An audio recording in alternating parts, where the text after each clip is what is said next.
Hi, in this lecture I am going to show you how to run a container from a remote repository.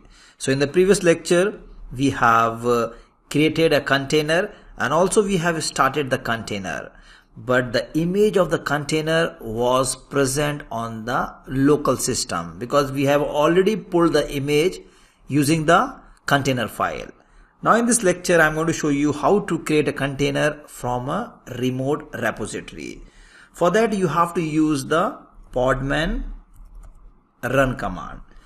So this command is going to create and run the container in one step.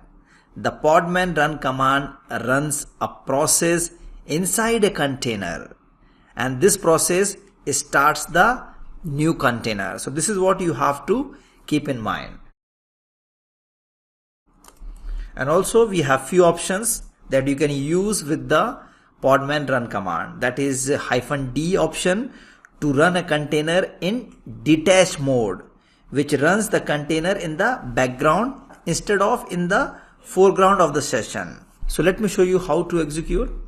So the command is podman run -d. I want it should be running in background -- name. This time let me give Python 38. This is the name of my container, and also you need to provide the registry location from where you want to download this one.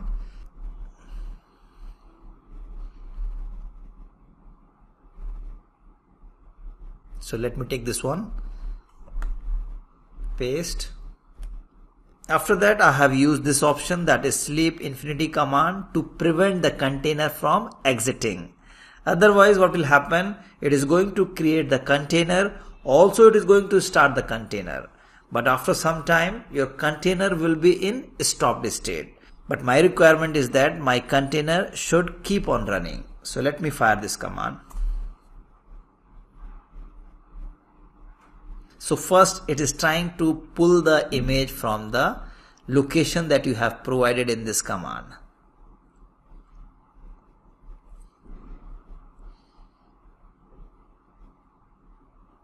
It will create your container as well as run the container.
So that's done.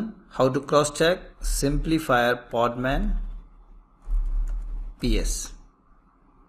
So here you can see it is showing in running state, and we have fired this command. That's why my container is keep on running. So I hope you got some idea how to run the container. So that's all. We'll see you in the next lecture.